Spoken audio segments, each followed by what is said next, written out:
Yes, sir, I can hear you. Can you hear me? Yes. Can you see me? I can see you just fine. Can you see me? Okay. All right, we're good. Mr. Douglas Valentine, who came on last month, we talked about his book, Phoenix Program, the CIA's use of terror in Vietnam. And today, I finished your book, The CIA as Organized Crime, which I can say, with zero hyperbole, was the most unsettling book I have ever read in my life. And I say that as a compliment to you as an author. And to anyone listening, the proverbial, quote, red pill, I feel like I have a pretty realistic view of the world after the number of, I guess, CIA books I've read. The CIA as Organized Crime, Mr. Valentine's book, which will be in the description and in the top comment, is the most unsettling, depressing, maddening, mind-boggling book I have ever read. And I say that as the biggest compliment as I can to you. That book scared the shit out of me. Yeah, well, most people live in a dream world. Yeah. Okay, and I think that we see that playing out more and more all the time, at least here in the United States, where two different realities exist side by side. At least two major different realities exist side by side. And you have to, like you said, take some sort of pill to be able to move from one of these realities to the other reality, and as we see this bifurcated reality playing out in the United States, it's also pretty important to understand that there are multiple sub-realities also occurring at the same time. There's a Muslim reality, a Christian reality, a Protestant reality, a Catholic reality, every kind of religion, a Buddhist reality, a Hindu reality, which there's a gun owner reality. Yeah. There's a RV owner reality as opposed to a hiker reality. You can start subdividing until you get down to each person, everybody individually in their own reality. And one of the things that we've seen in the last 4 years is the destruction of families because of these competing realities. People just, I know of many families that have been torn apart as to whether or not they support Trump or they don't support Trump, or whether they're going into this new direction or they're staying in the old direction, or whether they believe in a deep state or they don't. And everything has become hyper concentrated, and there's no out. There's like no way to go out anymore. All the information, all of a sudden about the world, is contained in a box. And that box is in everybody's head. And everybody's head is only as big as this box of information that they have. And nobody can get out of their own box anymore. And everything that they do on the internet, they do just to reconfirm yes, the parameters of their box. Yeah. And they can't, the more that they reconfirm their own reality through this echo chamber box that everybody's living in now as an individual, the more distant they get from whatever kind of actual empirical scientific reality defines the universe. It's almost as if, I started writing a new book as if the laws of gravity have been negated. Yeah. And everything is now floating wherever it wants to float. There's no more concrete reality. Everything has become a representation of whatever kind of really true reality there is. And people have power within this mass psychosis that we live in, to the extent that they can manipulate other people's definitions of what reality is, and it's a free for all, and so there is no hilltop in the center. There is, on which the real truth stands. There is no center point anymore. There are just a couple of people who are very clever and have formed organizations and information networks that compete, and all of them basically are selling a product. Yeah. They appeal to a particular demographic, whether you're The Nation magazine, Mother Jones magazine, The Intercept, or Fox News, or whatever. You have a particular box on a shelf, which is your group of people that you sell certain commodities to. Yeah. Fox News or the far right people sell ammunition. They sell guns. Mm-hmm. They sell Trump memorabilia. Yeah. And people on the left sell whatever their commodities are. Maybe it's a particular kind of sandal or a shirt or a different style of clothing. Yeah. And it all comes down to these competing realities, or more like psychoses that we find ourselves in now, and that is the status that we're in. And this book, the CIA's Organized Crime, the intention was that, I knew this was all happening, and I at least wanted to show the role and the function of the secret services in creating this mass psychosis, where people are now manipulated by the sources of information that they ascribe to, rather than any kind of real scientific grounded reality. Mm-hmm. I guess that's a redundancy or real reality, but yeah. I don't know what to call, the thing that we've all left behind, because a reality, if you define it, is subjective anyway. Yeah. So what everybody, considers a reality anyway. To the extent that, there was even a flat Earth movement going around, or people say, they can say anything now about a deep state creating viruses or and any kind of conspiracy theory. And conspiracy theories used to be limited to like JFK. Yeah. There was like one conspiracy theory, and that was the JFK conspiracy theory. Yeah. Then around the 1990s, late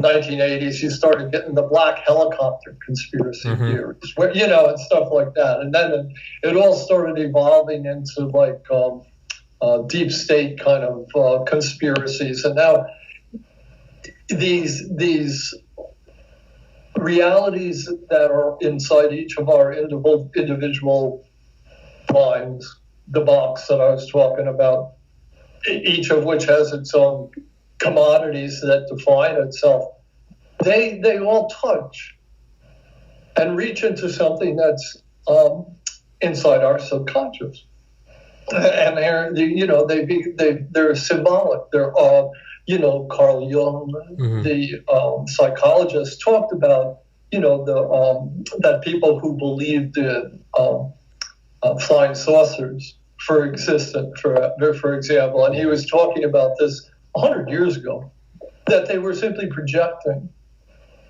things that were inside of their own subconscious out into a universe, into the world that they could not express otherwise. Their own anxieties or fears or what they felt to be mysterious about the world that you live in, the things, there's uncertainty all around us. And so psychologically we project those feelings of uncertainty into the outer world, and we say, well, there's flying saucers. Yeah. And I saw one the other day, and I swear to God, people came out of it and they asked me where Tony Poe lived, or they say there's a deep state, and then from within their own subconscious, their own unconscious world, they project the evidence of the deep state, outside of them. And this is what's happening to almost everybody in one shape or form or another nowadays. And why it just seems like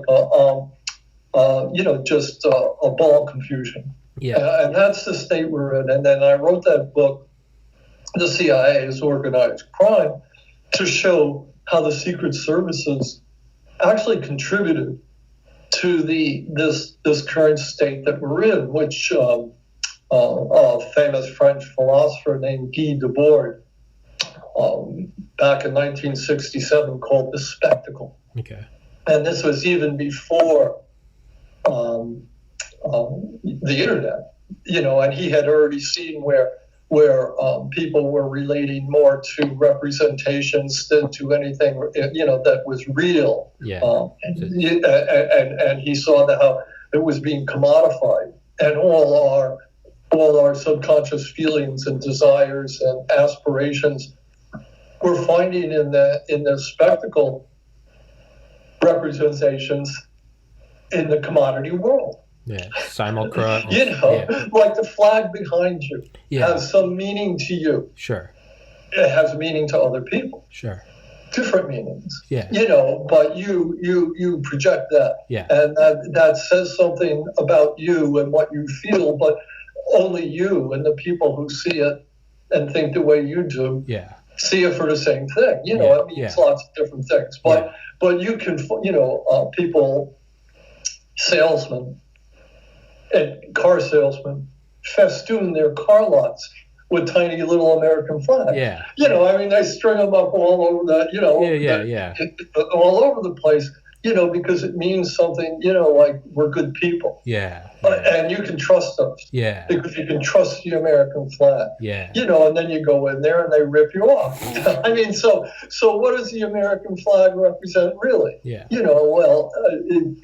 Again, in this world that we're in now, it means something different to everybody. Sure. And the people that you see who are, you see Trump hugging the American flag and saying, I love the flag and I love America.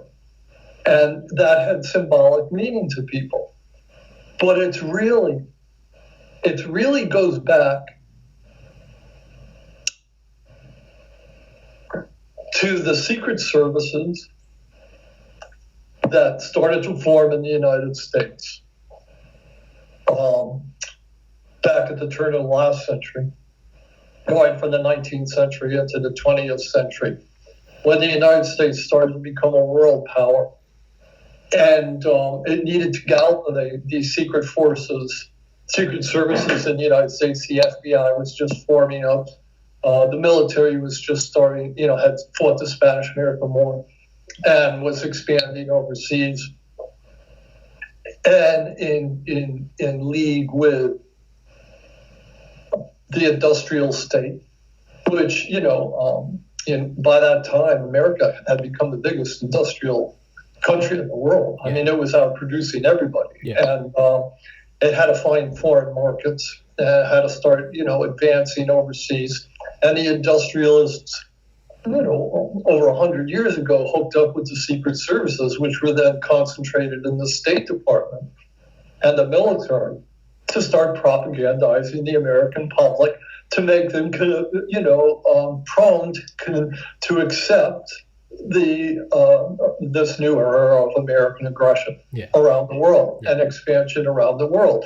And this is when this alternate reality that we live in begins to be created. And this is at the same time that Carl Jung and Sigmund Freud are coming up with theories of psychology. And the psychologists are being hired by the secret services. They're being hired by the advertising agencies.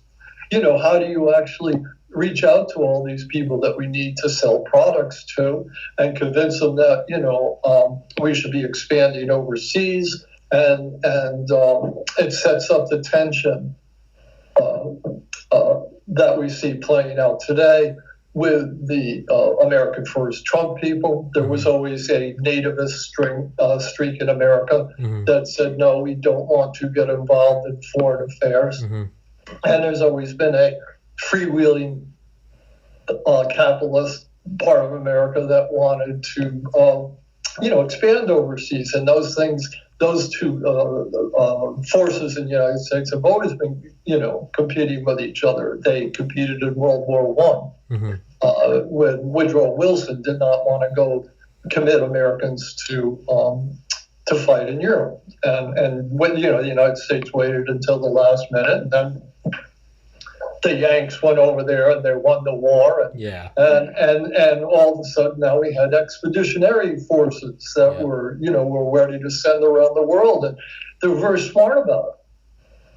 They waited till the last minute until the French and the Germans and the had exhausted themselves. And then but they still would not join. This is just a short history lesson.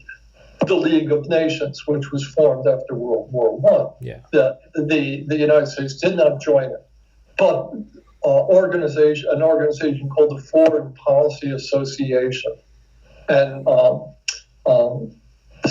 which was created by industrialists who had interests overseas, formed this organization called the Foreign Policy Association, and it was composed of people like the Rockefellers and the Mellons and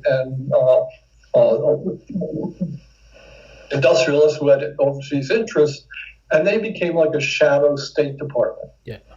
And they had researchers who were anthropologists, sociologists, psychologists, industrialists, spread all around the world, reporting back to them at Foreign Policy Association headquarters about political affairs in every country in the world. And they started developing a shadow second State Department and compiling all sorts of information. And by the time World War II was starting to,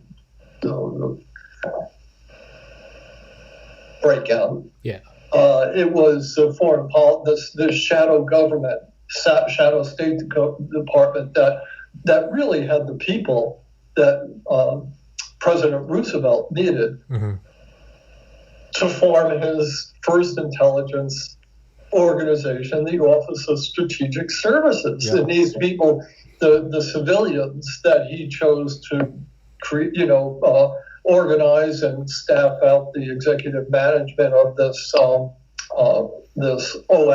was what it was called, all came from this. Most of them came from the shadow government, or they had been recycled through the State Department itself. Like Allen Dulles had been in the State Department for a while, but he was also a member of the Foreign Policy Association. And they were overlapping. And anyway, these people were all in place when World War II started, and the United States needed a Secret Service. They had formed the Secret Service over the ensuing 20, 30 years, and now here it was. And again, they were used to being a shadow government.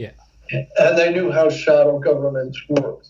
And they were able to secretly insert themselves into nations that were occupied by either the Japanese, like China, or into France and Italy, insert agents. Not necessarily Americans, but people that they knew who they trained from those countries, from France, from Italy, from wherever, and insert them undercover into the countries that were occupied. And then undercover, they would set up cover organizations for themselves. Then they would begin to sabotage and subvert the occupying forces, the Germans or the Japanese and their allies. And then eventually they would hook up with guerrilla forces that they were organizing to start combat operations, guerrilla operations against these occupying forces. And these are all the skills, creating agent nets, that then get transferred to the CIA at the end of World War II. And you have this organization that has existed basically in secrecy for 30, 40 years, and now it just continues to operate. Yeah. And at every level, it is connected to the publishing industry, the newspaper industry here in the United States, the oil industry, every industry that operates overseas. These are the original people. Mm-hmm. You know, they weren't part of government, and they don't have to be part of government. And yet everything they do is on behalf of this part of the government that, you know, Trump and the American First people refer to as the deep state. Yeah. But actually, there's no difference between those people and Trump, who has all his hotels overseas.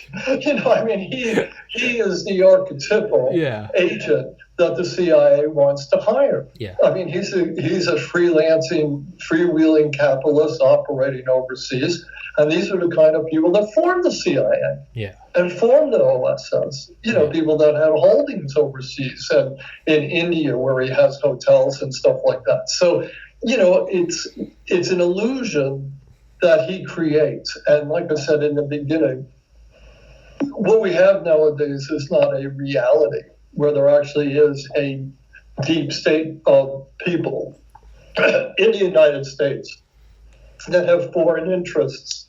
Excuse me, I have to take the drink. You're good. You're good.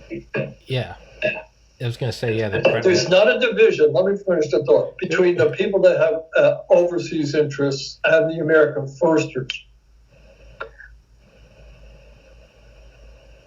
The United States has 800 military bases around the world. It owns the world. Yeah. It is overseas. The reality is that the United States has interests in every country around the world. The CIA has a station in every country around the world. I mean, it's operating clandestinely in every country around the world, friend or foe. In friendly nations, it's trying to recruit people in friendly governments to make them conducive to instituting American policy. You know, maybe we want to have a General Motors or Apple or somebody wants to get a franchise there. You know, so they bribe the proper people in their parliament or whatever. You know, I mean, they're working in allied governments and countries as much as in adversarial countries like Iran or something like that. You know, and all the time, the CIA in any country that's adversarial is conducting all the secret negotiations between the Trump administration that's trying to work out arrangements, you know, prisoner swaps or you know, how to keep the war from erupting in Israel and all these, you know, I mean, it's all an illusion. And that was the big illusion that was created by the secret services starting 100 years ago that we now find ourselves in, is that there is a difference between the deep state and what we can actually see if we look around, which is, you know, the United States military everywhere around the world, and it has the biggest military budget in the world. It is the central element of the deep state is United States military power projected around the world. The other part of this, you know, illusionary deep state is American economic policy, which is projected all around the world in every possible way. You know, I mean, we trade with China, we trade with Russia, we trade with everybody, and at every step of the way, the secret services are trying to get an advantage to American industry, and that doesn't change. And Trump, throughout his 4 years, consistently increased the budget of the CIA, increased the budget of the military. At the same time that, you know, that he's saying, no, we're not doing this. You know, which is the greatest trick. Yeah. Every politician pulls is to say, I'm not going to do that, you know, and then they do it, you know. Believe me, I would never do this to you, and then they do it. You know, I mean, it's just lies. Yeah. And we're so now inundated with contradictory information and mythological stories about what things really are, that everybody's stressed to a max. So this book, The CIA's Organized Crime, was just designed to show how, after generations of the CIA being in place, its retired personnel, its influence have grown so important in the United States that there is, in fact, like this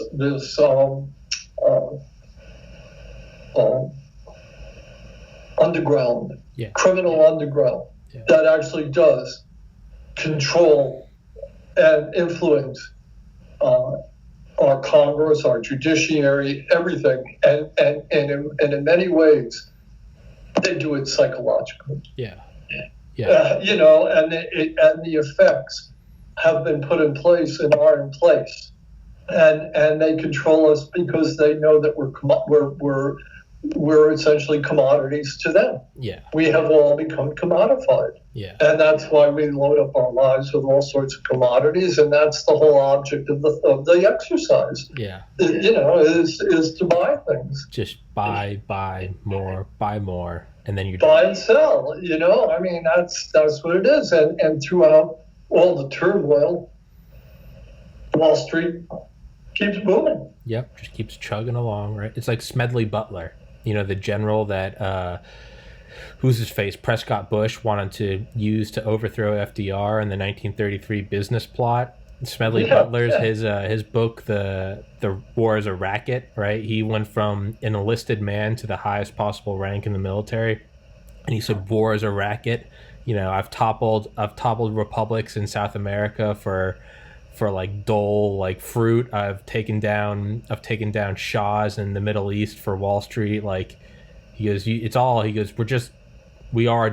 the goon. And he was saying this in 33. He was saying basically the same thing you are. Organized crime. He's like, we just have the biggest guns. We go in and we just, whatever, Wall Street wants, you want that that you want an oil deal there, you want their rubber trees, you want that, send us in and we'll just grind them down, we'll kill the natives, we'll set up the trade routes, and then we'll just call it heroism. Well, it's gotten totally insane. It's gotten insane. The CIA now and other nations' secret services are so good at surveillance. If they want to follow some guy in Mumbai, India, riding a bicycle, they can, in 2 minutes from now, they can zero in on him from some satellite, and they can determine whether or not he actually has, a packet of hashish hit in one of the, some element of his bicycle. And they can figure it out in 5 minutes. And they can do the same thing here to everybody all the time. And they've gotten so precise in their ability to surveil, that it's not a question anymore of knowing what's going on. It's a question of making people react and respond in ways that they want them to react and respond. And so now it's all become, and Alex Jones, he realized it 20 years ago when he started InfoWars. That's although he's his self-admitted mental illness. He projects his own self-admitted mental illness into his message and his own information. He's not a reliable source of information. He said that himself. If you go to his website, he's selling vitamins. And he's selling food for when the Civil War breaks out that you can stock in your basement. He has his brand, he has his message. Like a lot of private citizens, he realized it a long time ago. But what I'm saying to you is people have known us for 100 years. And everybody basically instinctively knows it now. They know what's going on now. But they still cling. And with ever-increasing fierceness and determination to their own ideas of reality, because as the storm of information and misinformation and disinformation swirls around us like a cyclone, the only thing that you have is your own little box. Yeah, hold on. And Hold your on own tight. little idea of what reality is. So the swarm of misinformation and just makes people more insular and more unwilling to change all the time. So it's this like perfect storm that the bosses use to increase their wealth. 1 second, Mr. I really have to use the restroom. Mr. Valentine, tell them where they can get your, speaking of commodities, tell them where they can get your book. I'll be right back. I have to use the restroom real quick.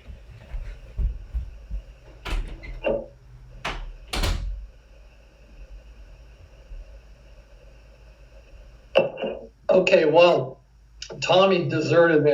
You can get my books at douglasvalentine.com, which is my website on the internet. Or you can just punch my name into Google. That's what Google has a list of all my books that come up right away. And you can check them all out.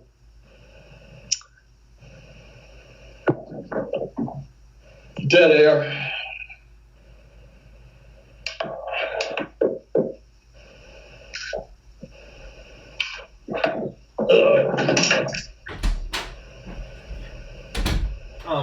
What you were saying about I guess he went to the restroom too. Okay. Oh, he's back. What you're saying about I'll edit. Sure. It's like what you're saying about real quick. What you're saying about clinging is that's what the late, rest in peace, Ram Dass, Richard Alpert, said about the philosophical, the spiritual phenomenon known as the dark night of the soul, and it happens on your path to enlightenment. Is the dark night of the soul. It's where everything just starts to seem like shit. And he goes, and in the dark night of the soul is where you see people, they cling harder than ever to the beliefs they have, because it's like the tide's rising, it's a hurricane, and you've got a little sandcastle, and it's just like, hold on to your sandcastle, but eventually that too gets ripped away. Well, I happened to have first taken LSD when I was 18 in 1968, and I loved LSD. So did I. It made me aware of what I would say is reality. Sure. Not what we project from our subconscious onto the world, but it's a step through the doors of perception. All Jews and our own, what happens, and the CIA, as well as Timothy Leary, both worked out the process very early in their research.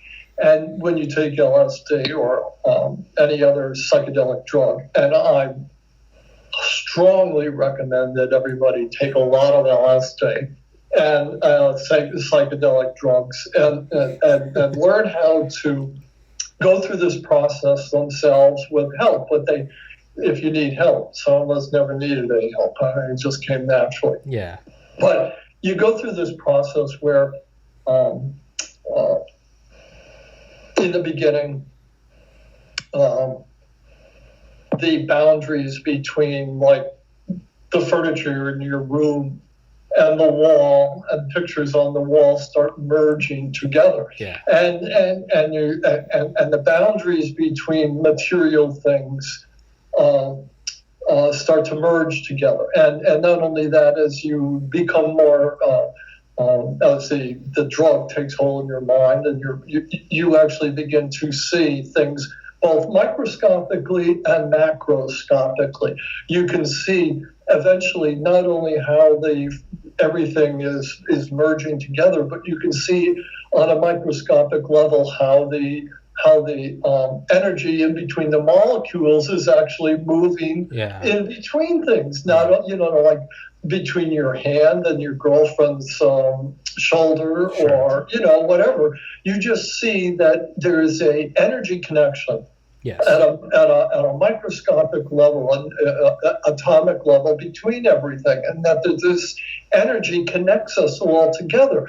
And then as you start to realize that, you also see that this is that it's mirror image of our connection to the universe, and that what exists microscopically also exists universally, and that we're also part of the stars, and every solar system in the universe, and it's all intimately connected. And then you get to this point where you realize that everything is connected, and you lose your ego. Ego altogether. Death. And this is the moment that the moment of tripping on LSD or some other drug, psychedelic drug, that becomes critical. And at the moment of ego loss, a lot of people freak out because their egos have been so well defined by the society and the culture around them that as an individual, they can't. They have no way to within their own being deal with the fact that their ego is gone. That, and that they are just part of this. They are just another soul, anonymous soul in the universe. But at the same time, other people like me realize, well, I'm not just another anonymous soul. I'm God. I'm everything. I am God. I am God everything. And not only, that everything everybody told me was wrong. And that I'm divine. And I have there's nothing wrong with divinity in me. And that was because, my own experience as a young person, my own personality had prepared me for that event. Now a lot of people also get to this moment of ego loss when they see themselves as part of something divine, something spiritual, and then when they come down from the drug, they go back to selling used cars in a lot surrounded by little American flags and hustling all their friends because they say, well, what the hell?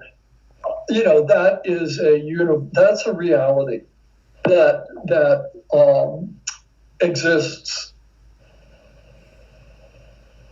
and in which I cannot survive on a day-to-day basis. I have to have my feet in this material world. I have to have a job. I have to work 9 to 5, and I can't do that if I'm high on LSD and I'm experiencing this divinity.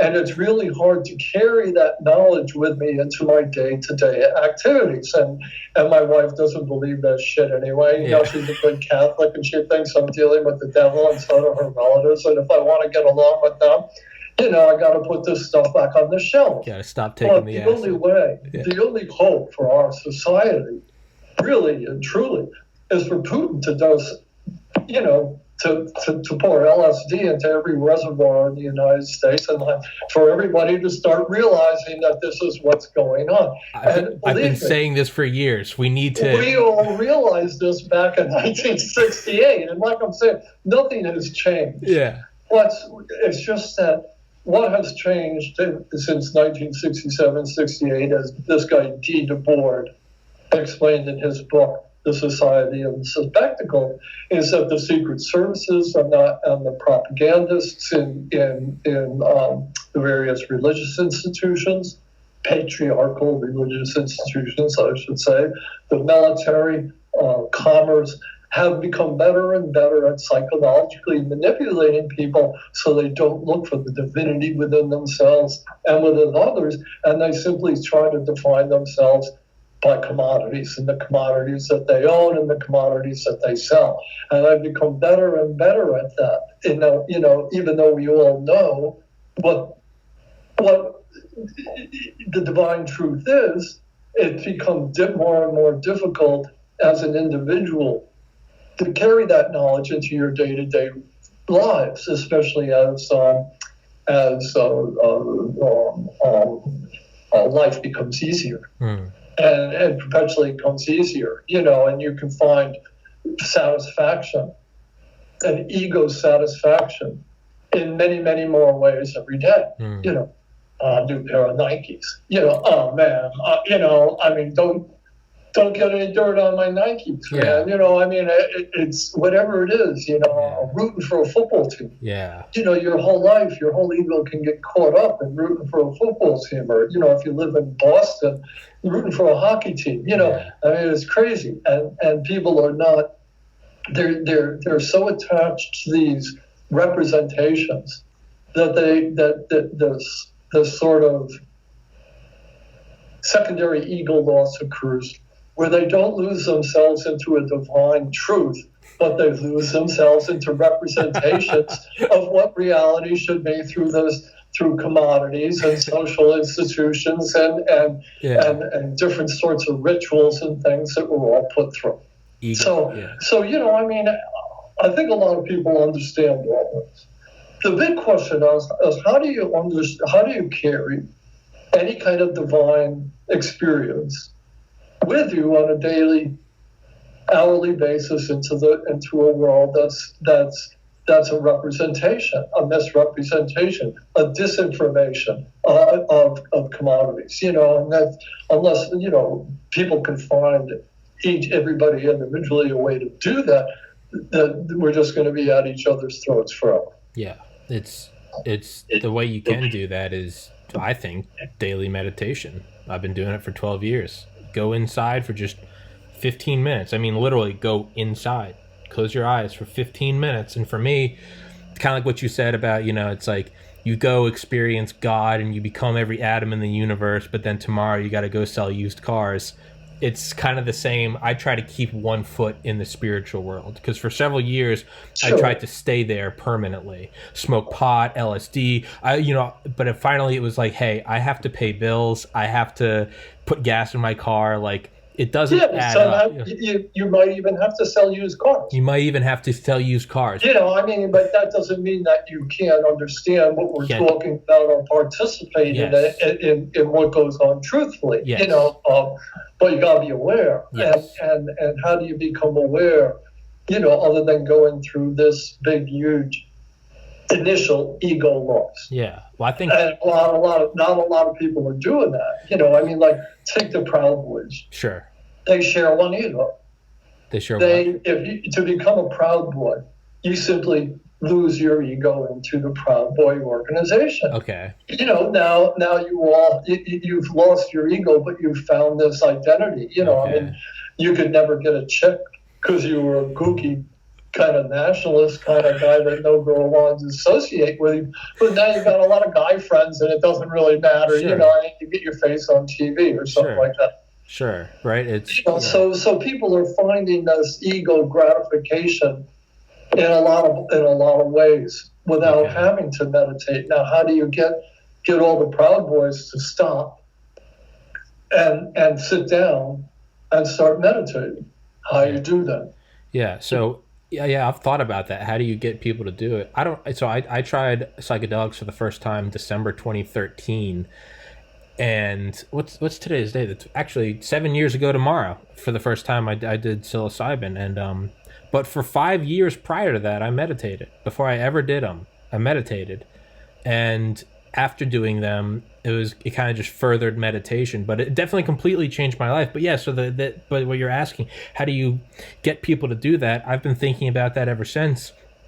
Yeah, well, I don't think there's an answer. I think that we each go on that journey when we are ready, and I think if it's forced, it will have the opposite effect. Now, I'm with you. I personally think that we should aerosolize some LSD and put it in every major airport in the world. Maybe a time delay. That's what I was just thinking as you were saying that. Yeah, what if the COVID vaccine is a time delayed LSD trip and it's actually world peace?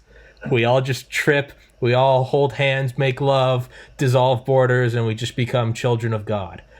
Maybe. Well, for me, that's great. And yeah. I agree with you.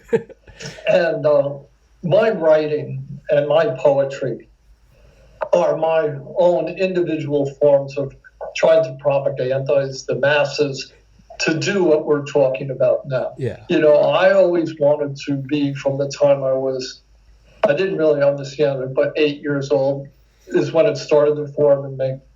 I had a mystical experience. Mm-hmm. And, then of course, by the time I was 18 and took LSD, I realized that I wanted to try to encourage people to do this. And I also realized that, there's this is something that's actually been going on for thousands of years. There are people who know, and there are people who don't. Yeah. And traditionally in literature, the way you try to get people to understand themselves is by telling a good story. Yeah.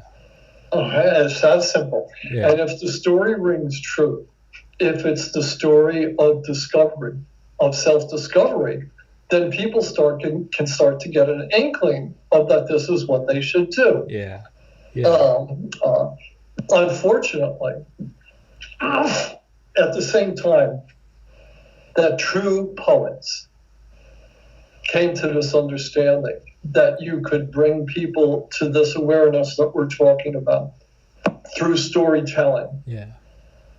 The bosses also understood Kill that it. you change that story ever so slightly. Yeah. And you could then, instead of making people come to a self-awareness, you could change the story subtly so that they would worship the military, so that they would worship the upper classes, like Homer. Homer's books, the Odyssey and the Iliad. Yeah.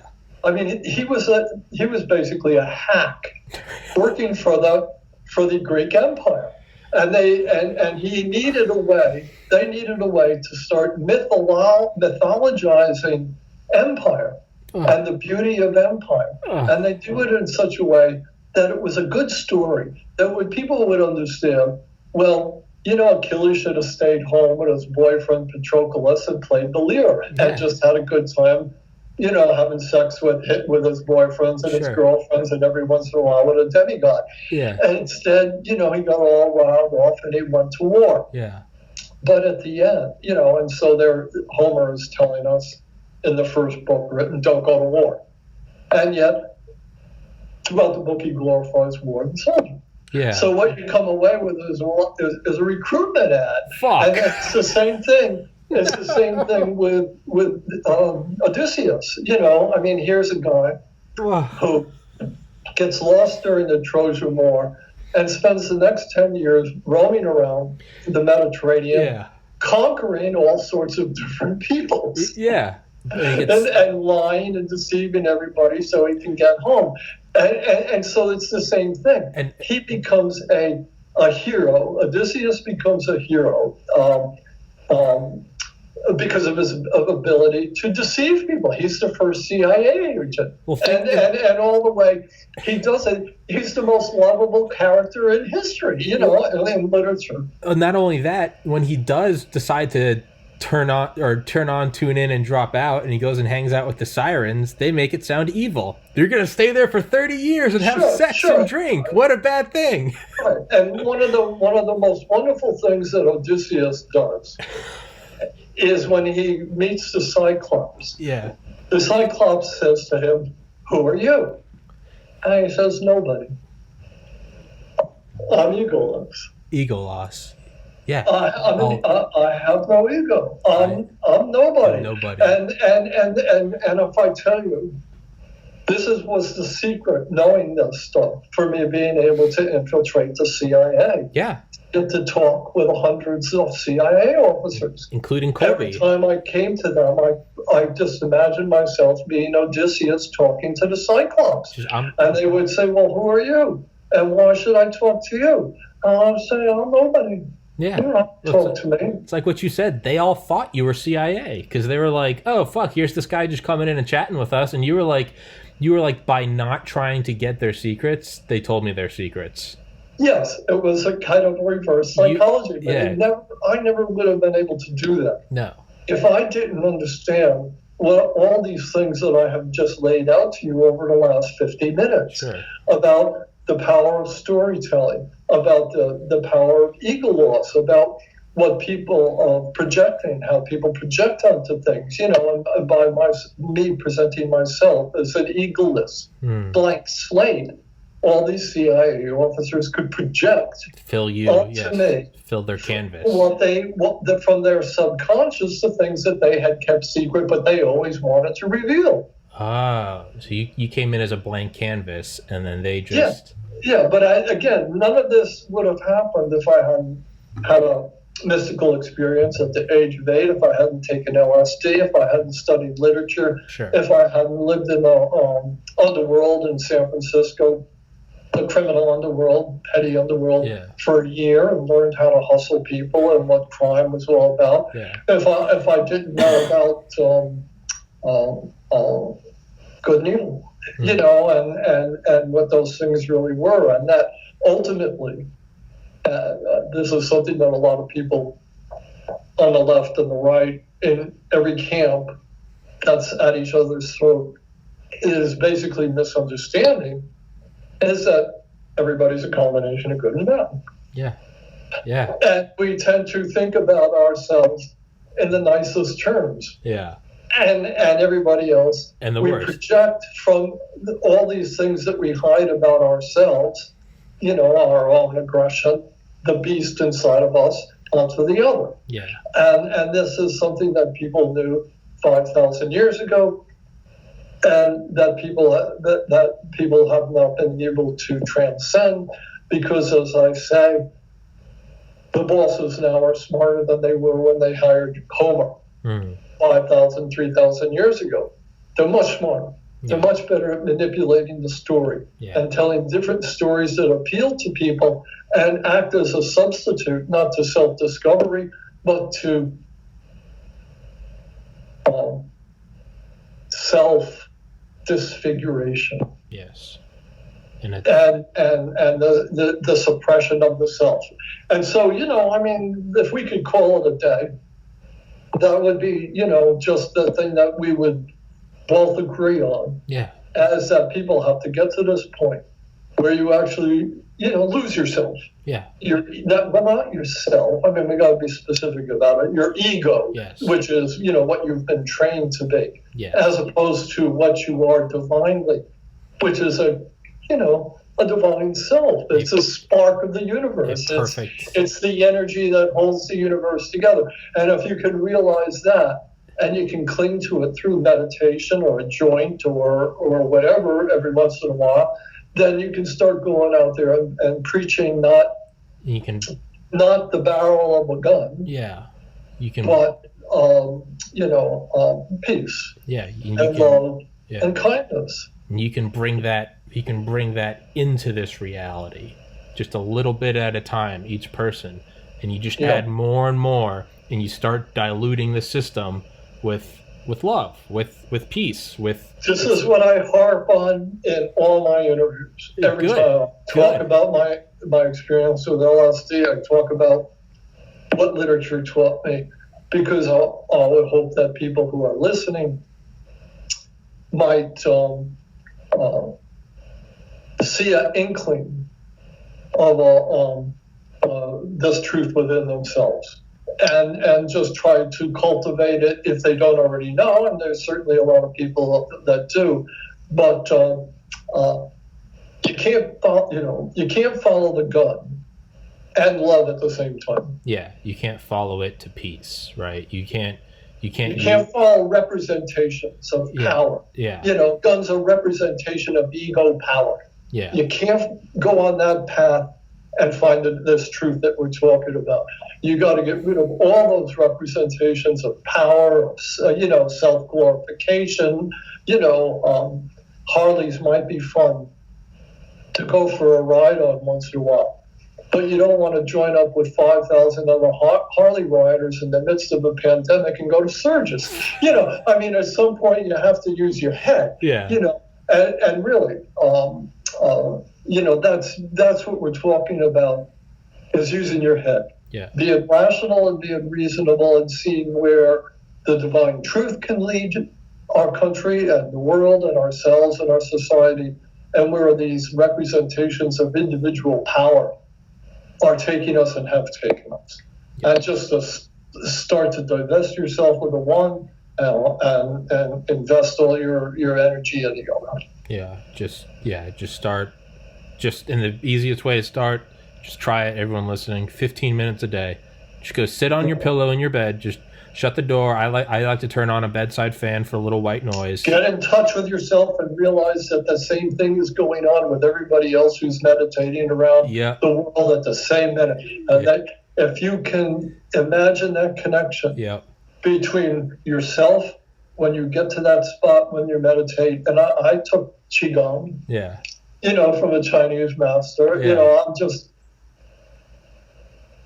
I'm more of a storyteller than a meditator, but the two things work out the same. I haven't, but I do understand the power of meditation, and that everybody who meditates in that moment when they get there to the core are all one being. Yeah. And that's all around the world. Everybody who's meditating and gets to that spot, you're all one soul. Yeah. You're all one being. Yeah. And it has nothing to do with any religion or political party or anything. And that's where we all want to get. Yeah. It's not make America great again. It's not riding with Biden. It's you are the center. It's Om Mani Padme Hum. It's just the center of all being, love, knowing. And that's what it is. Like threading buttonhole elliptical universes with each other. Yeah. And it's just, and then weaving them all together and bringing them all into one tapestry. Yeah. And then you get to that point and it's and then you'll be like Mr. Valentine or myself, and then you'll start just ranting about love and LSD, and you can join our cult to bring that into this world. But dude, that was awesome. I would love to have you on again, but next time instead of breaking into CIA and everything, I'd like to let's from the get-go just go in and just kind of freeform talk like this. I thoroughly enjoy talking to you, man. Yeah, like I said, this will be the last one. Okay. The CIA, like Timothy Leary, understands what we're talking about. Yeah. I mean, they do. There's not everybody in the CIA.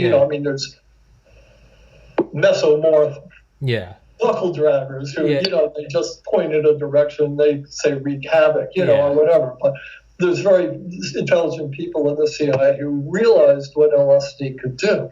And that, just like Leary, they were there at the moment when you had eagle loss.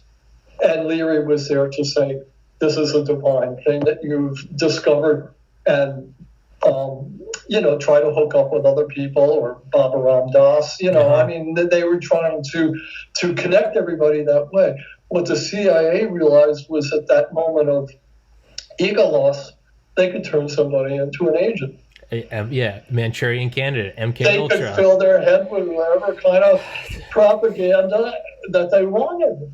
And they could then manipulate people at that moment. Yeah. And so they were very interested in LSD because it made people more, it made them very vulnerable at that moment, and they could exploit it. And that very simply was the interest. The CIA's interest was in LSD. Yeah. Was manipulating that ego when it comes back out. And transfiguring it into something that they could then send off to some place and do something that they wanted to do. Yeah. So do not underestimate. Don't think for a minute the CIA, or certainly its medical division, psychological branch, doesn't understand what we're talking about. Yeah. They are simply interested in power. Yeah. And selling commodities and controlling markets around the world, whether it's a black market or an open market or whatever. They're just trying to control people and markets and societies and political movements around the world. And for them, LSD was just another tool. Yeah. Well, maybe. So beware, be smart, keep your feet on the ground, but keep your heart in the right place. Yeah, maybe there's maybe we have an inside man at the CIA who's actually like a Baba Ram Das figure, but he's keeping on the mask of CIA, but he's behind the scenes and he's inserting LSD into the COVID vaccine, and he's the ultimate sleeper agent. We can hope. Yeah. Okay, well, thanks for the opportunity. Yes, sir. Yes, sir. Send me a link when you got one. Will do, and let's do another one in January, but we'll just do it live. We just no topic. We'll just go into it. Okay. All right, Mr. Valentine, thank you so much. CIA is organized crime. The link will be in the description and the bio, in the top comment. Thank you so much, sir. I'll send you a link when it's up. All right, bye-bye. All right, my man. You have a good one.